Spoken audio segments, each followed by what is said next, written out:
শিমুলতলি জঙ্গলে এক বড় গাছের নিচে বাস করত এক পাতিহাঁস।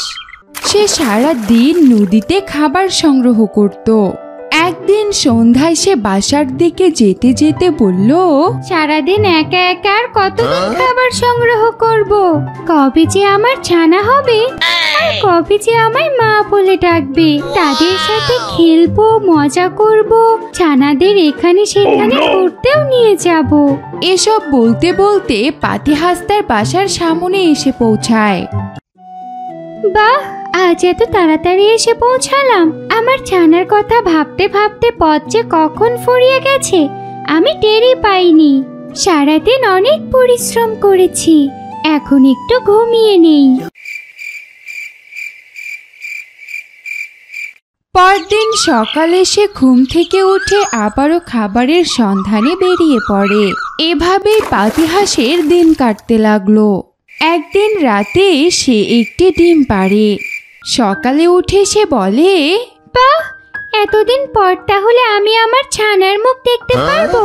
কি যে ভালো লাগছে আমার, কি সুন্দর একটি ডিম দিয়েছি আমি তো এখন খাবারের খোঁজে যাব। এই ডিমটি কি আমি এভাবেই রেখে যাব? না না, এভাবে রেখে গেলে কেউ আমার ডিমটা চুরি করে নিয়ে যাবে। না না, এই ডিম রেখে আমি কোথাও যাব না। কিন্তু না গেলে আমি খাবো কি? কি করি এখন? বুদ্ধি পেয়েছি, কিছু একটা দিয়ে ডিমটি আমি ঢেকে রেখে যাই। এই বলে পাতিহাঁস জঙ্গল থেকে কিছু পাতা ছিঁড়ে এনে তার ডিমটি ঢেকে রাখে। ব্যাস, এবার হয়েছে, আর কেউ জানতেও পারবে না যে এখানে কি আছে। এখন আমি নিশ্চিন্তে খাবারের খোঁজে যেতে পারবো। এই বলে পাতিহাঁস খাবারের খোঁজে চলে যায় আর পাতা সরিয়ে তার ডিমের খোঁজ করে। এই তো, আমার ডিম ঠিকঠাকই আছে, এখন ঘুমিয়ে পড়ি। রাতে পাতিহাঁস আবারও একটি ডিম পাড়ে। সকালে উঠে ডিম দেখে পাতিহাঁস বলে, বাহ, আরো একটি ডিম! আমি এখন 2 ছানার মা। কি আনন্দ হচ্ছে আমার! এভাবে পাতিহাঁস এক এক করে 4টে ডিম দেয়। প্রতিদিনের মতো পাতিহাঁস ডিমগুলো ঢেকে রেখে খাবারের সন্ধানে বেরিয়ে পড়ে। ওই পথ দিয়েই যাচ্ছিল এক রাজহাঁস। রাজহাঁস বুঝতে পারল তার ডিম পাড়ার সময় হয়েছে।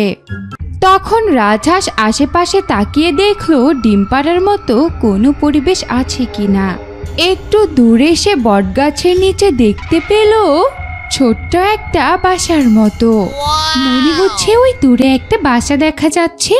যাই, একটু এগিয়ে গিয়ে দেখি। এরপর রাজহাঁস সেই গাছের নিচে যায়। সত্যি তো, এটা মনে হচ্ছে কারো বাসা, কিন্তু এখানে পাতা দিয়ে কি ঢেকে রেখেছে? ও মা, এই তো দেখি ডিম। কোনো ব্যাপার না, আমিও এখানে ডিম পাড়ি। এই বলে রাজহাঁস সেখানে ডিম পাড়ে আর ডিম পাড়া শেষে পাতা দিয়ে ডিমগুলোকে ঢেকে রাখে। এরপর সেখান থেকে চলে যায়। অন্যদিকে পাতিহাঁস খাবার খুঁজতে খুঁজতে অনেক দূরে চলে যায়। এই যা, আজ তো অনেক দূরে চলে এসেছি। বাসায় ফিরতে ফিরতে অনেক রাত হয়ে যাবে দেখছি। যাক, আজকের মতো অনেক হয়েছে, এখন বাসার দিকে রওনা দেই। পাতিহাঁস বাসায় ফিরতে ফিরতে অনেক রাত হয়ে যায়। অন্ধকার হওয়াতে পাতাগুলো সরিয়ে পাতিহাঁস ডিমগুলো দেখতে পায় না, কিন্তু ডিমগুলো যে সেখানে আছে সেটা বুঝতে পারে। রাতে সে আবারও একটি ডিম পাড়ে। আরে, ডিম তো 5টা হওয়ার কথা, এখানে দেখছি 6টা, তাও আবার একটা বড়। এই বড় ডিম তো আমি আগে দেখিনি। তাহলে কি রাতে আমি এই ডিমটা পেড়েছি? কিন্তু রাতে তো এই ডিমটি সহ 5টা ডিম হওয়ার কথা, তাহলে 6টা হলো কি করে? নাকি আমার হিসেবেরই ভুল? হতে পারে আমি ভুল করছি, নয়তো আমার বাসায় আবার ডিম পারবে কে? যাই হোক, এখন এগুলোতে তা দেই। এই বলে পাতিহাঁস ডিমগুলোতে তা দিতে থাকে। বেশ কিছুদিন তা দেওয়ার পর ডিমগুলো থেকে ছানা বের হয়, শুধু বড় ডিমটা ছাড়া। কি ব্যাপার, সব ডিম ফুটে তো ছানা বের হলো, কিন্তু এই বড় ডিমটি ফুটে ছানা বের হলো না কেন? ও বুঝেছি, বড় ডিম দেখে মনে হয় বেশি করে তা দিতে হবে। পাতিহাঁস আবারও তা দিতে থাকে। বেশ কিছুদিন পর সে বড় ডিম থেকে ছানা বের হয়। পাতিহাঁস সেই ছানাটিকে দেখে বেশ দুশ্চিন্তায় পড়ে যায়, কেননা তার অন্য ছানাদের থেকে ওই হাঁসটি ছিল অনেক বেশি বড় আর অনেকটা কুৎসিত।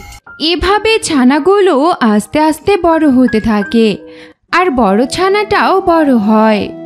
একদিন পাতিহাঁস চিন্তা করলো, এই ছানাটিকে মোটেও আমাদের মতো লাগে না, একে আমাদের সাথে নেওয়া যাবে না।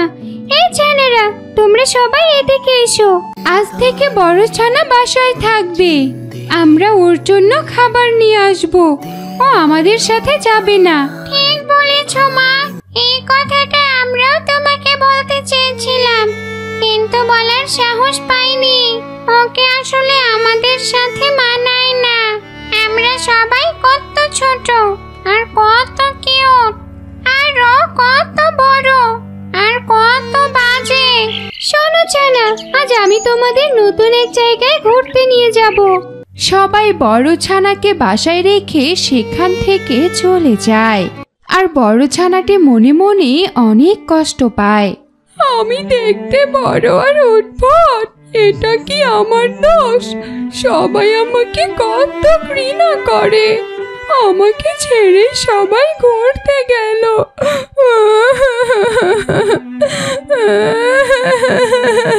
পাতিহাঁস তার ছানাকে নিয়ে অনেক দূরে যায় আর সেখানে গিয়ে সবাই খেলতে থাকে। দেখেছো সবাই, আজকের পরিবেশটা কত সুন্দর। ওই বৃষ্টি ছানাটা আমাদের সাথে নাই দেখে আমরা কত মজা করে খেলতে পারছি। ও থাকলে কেমন জানি অসহ্যকর লাগে। মা, তুমি আমাদেরকে ওই দিকে নিয়ে যাবে? ওদিকে আমি যাইনি কখনো, যদি কোনো বিপদ হয়। তাছাড়াও আজ সন্ধে হতে চলেছে, আমরা কাল যাব। আচ্ছা ঠিক আছে মা, আমরা তাহলে কালকেই যাব। এরপর পাতিহাঁস তার ছানারা বাসায় চলে আসে আর এসে দেখে তার বড় হাঁসের ছানাটি কান্না করছে। ওলে বাবা, তুমি খুব কষ্ট পেয়েছো? ওরে বাবা, কি কষ্ট! মা, আমার খুব ক্ষুধা পেয়েছে, আমার জন্য খাবার নিয়ে এসো। এই যা, ভুলেই তো গেছি। না খেয়ে সেদিন বড় ছানাটা ঘুমিয়ে পড়ে। পরদিন পাতিহাঁস ওর ছানাদেরকে নিয়ে আবারও জঙ্গলে বেরিয়ে পড়ে। অন্যদিকে বড় ছানা খিদের জ্বালায় আর অভিমানে বাসা থেকে বেরিয়ে যায়। তারপর সে বাধ্য হয়ে নিজেই নিজের খাবার সংগ্রহ করতে থাকে। এভাবেই তার দিন কেটে যায়। বেশ কিছুদিন বড় হাঁস অনেক বড় হয়ে যায় আর তার মায়ের কথা খুব মনে পড়ে। অনেক দিন হয়ে গেল, মাকে দেখিনি আর ভাই বোনদেরও দেখা হয় না। যাই একবার গিয়ে তাকে দেখে আসি। এখন আমি অনেক বড় হয়েছি আর দেখতেও বিশ্রী নই। ওরা মনে হয় আমাকে আর বকবে না আর কুৎসিত বলে তাড়িয়েও দিবে না। এরপর বড় ছানা তার মায়ের উদ্দেশ্যে রওনা দেয়। দীর্ঘ পথ পাড়ি দিয়ে সে তার মায়ের ওখানে এসে পৌঁছায়। এদিকে পাতিহাঁসের বাসাতে ডিম পাড়া রাজহাঁস তার ছানাকে খুঁজতে খুঁজতে সেখানে চলে আসে।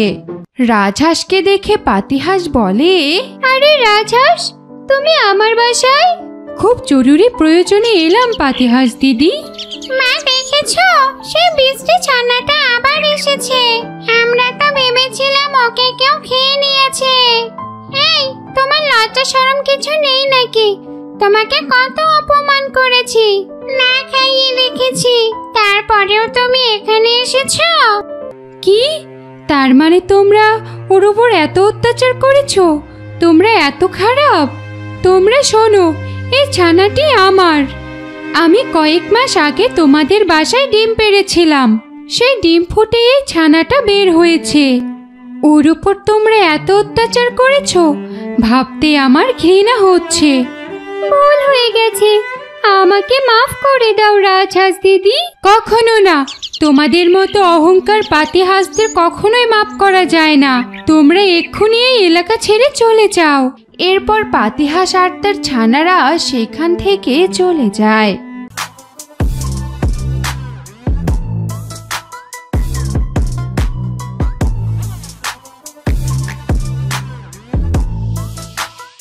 অনেক দিন আগের কথা, একটি ডাইনোসর মনের সুখে শিমুলতলে জঙ্গলে ঘুরে বেড়াচ্ছিল।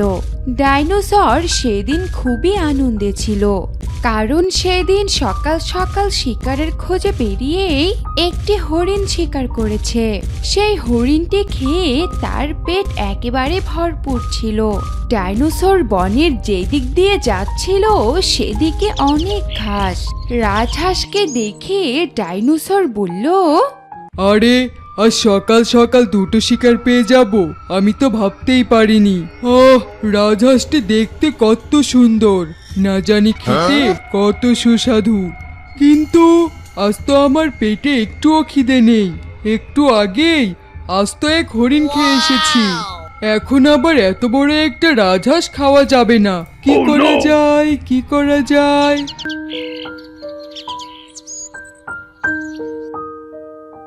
আরে ওই তো ওখানে একটা ঘর দেখতে পাচ্ছি, মনে হয় এই রাজহাঁসটি ওই ঘরের ভেতরেই থাকে। তাহলে তো আর কোনো চিন্তাই নেই, কাল এসে খেয়ে যাব। আজ বরং আমি আমার গুহায় চলে যাই, কাল সকালে ঘুম থেকে উঠেই আমি এখানে চলে আসব। এই কথা বলে ডাইনোসর সেখান থেকে চলে গেল। এদিকে রাজহাঁসের ঘাস খেতে খেতে সন্ধ্যা হয়ে গেল। আমার কপালে মনে হয় একটু ভালো খাবার জুটবে না। প্রতিদিন একই রকম খাবার আর কতই খাবো।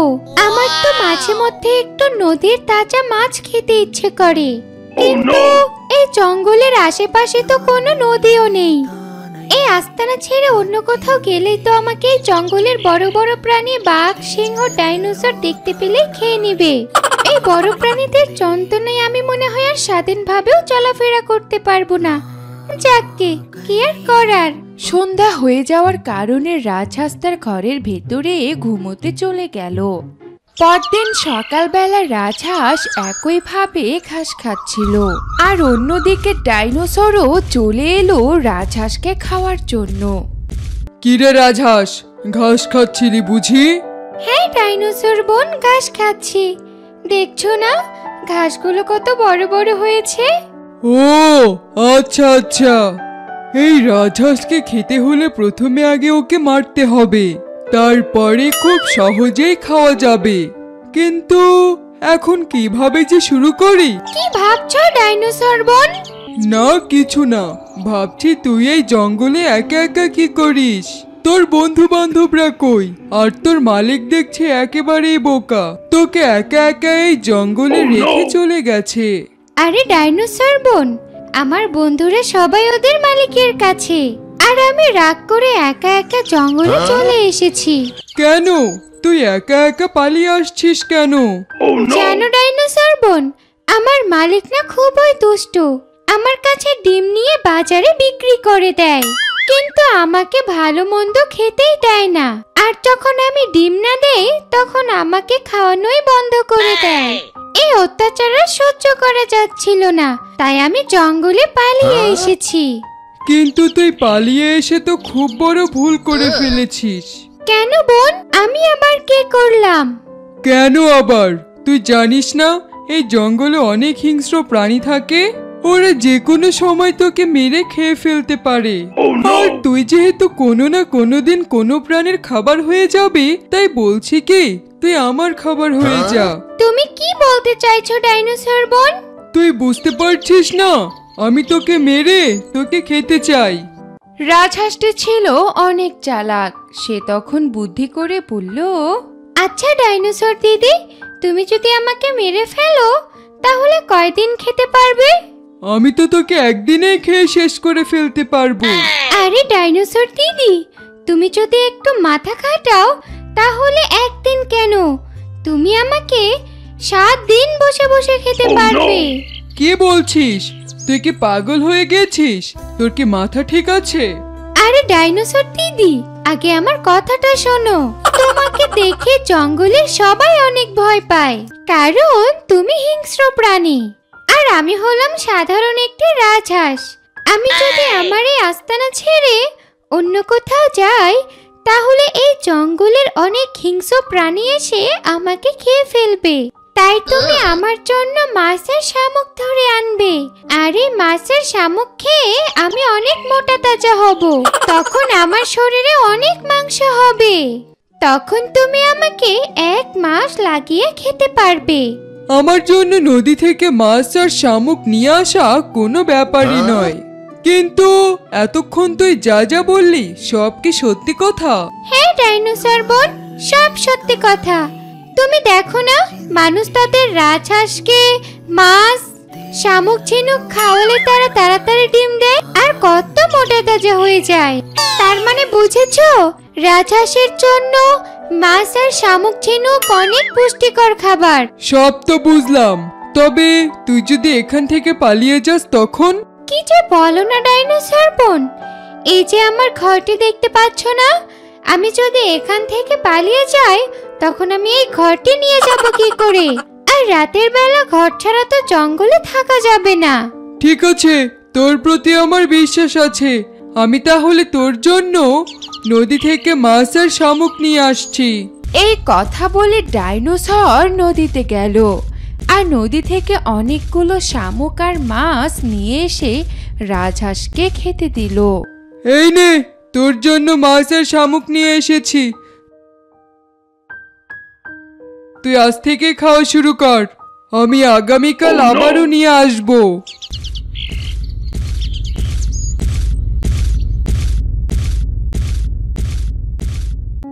বোকা ডাইনোসর, তুই যে আমার জন্য নিয়ে আসবি, আমি তো সবই একসাথে খাবো না। আমি এগুলো আমার ঘরে জমা করব, তারপর আস্তে আস্তে শুটকি বানিয়ে খাবো। এভাবেই বোকা ডাইনোসর রাজহাঁসের জন্য নদী থেকে অনেক মাছ আর শামুক নিয়ে আসতো। এভাবেই একদিন ডাইনোসর রাজহাঁসের জন্য মাছ নিয়ে এসে রাজহাঁসকে বলল, কিরে, তোকে এতগুলো খাবার দিলাম, তুই মোটা তাজা হচ্ছিস না কেন? আরে ডাইনোসর বোন, তুমি যে কি বলো না, খাবার খাওয়ার সাথে সাথে কেউ মোটা তাজা হয়ে যায় নাকি? 2 থেকে 3 দিন সময় লাগে। তুমি পরশুদিন এসে দেখবে আমি অনেকটা মোটা হয়ে গেছি। তারপর এসে তুমি আমাকে খেও। ঠিক আছে, আমি যাচ্ছি। এই বলে ডাইনোসর সেখান থেকে চলে গেল। আর এদিকে রাজহাঁস তার ঘরের ভেতরে ঢুকে দরজাটা শক্ত করে বন্ধ করে দিল, যেন ওই ডাইনোসর সেটি ভাঙতে না পারে। আর ডাইনোসর যে খাবারগুলো নিয়ে এসেছিল, রাজহাঁস নিশ্চিন্তে 10-15 দিন বসে বসে খেতে পারবে। 2 দিন পর ডাইনোসর সেখানে এলো আর এসে দেখলো রাজহাঁস বাহিরে নেই, আর ভেতর থেকেও দরজাটা শক্ত করে বন্ধ করা। কিরে, তুই কই? বাহিরে বের হ। না ডাইনোসর বোন, আমি বাহিরে আসবো না। বাহিরে এলেই তুমি আমাকে খেয়ে ফেলবে। তোর সাথে আমার কি কথা ছিল? তোমার সাথে আমার যে কথাই হোক না কেন, আমি বাহিরে আসতে পারবো না। আমার জীবন বাঁচানোর জন্যই আমি তোমার সাথে এমনটা করেছি। তার মানে তুই বাহিরে আসবি না? আচ্ছা ঠিক আছে, তোকে বাহিরে আসতে হবে না, আর আমিও এখান থেকে যাব না। আমি দেখব তুই কয়দিন ঘরের ভেতরে না খেয়ে থাকিস। এই বসলাম আমি এখানে। তখন ডাইনোসর সেই ঘরের বাহিরের দরজার সামনেই বসে পড়ল। এভাবে 1 দিন 2 দিন 3 দিন করে করে 10 দিন কেটে গেল। ডাইনোসর সেখানেই বসে রইল, আর এদিকে রাজহাঁস তার ঘরের ভেতরে মাছগুলো খায় আর ঘুমায়। বাহিরে বের হওয়ার তার কোনো চিন্তাই নেই। এদিকে ডাইনোসরের খুবই খারাপ অবস্থা। বেচারি না খেয়ে 10 দিন রাজহাঁসের ঘরের দরজার সামনেই বসে রয়েছে। আর এভাবে ডাইনোসর খুবই অসুস্থ হয়ে পড়ল। আর সে তখন বুঝতে পারল যে রাজহাঁসের ঘর থেকে বেরিয়ে হবে না। সে এখানে এভাবে আর কয়েকদিন বসে থাকলে মারা যাবে। তাই ডাইনোসর রাজহাঁসের আশা ছেড়ে দিয়ে বনের ভেতরে চলে গেল।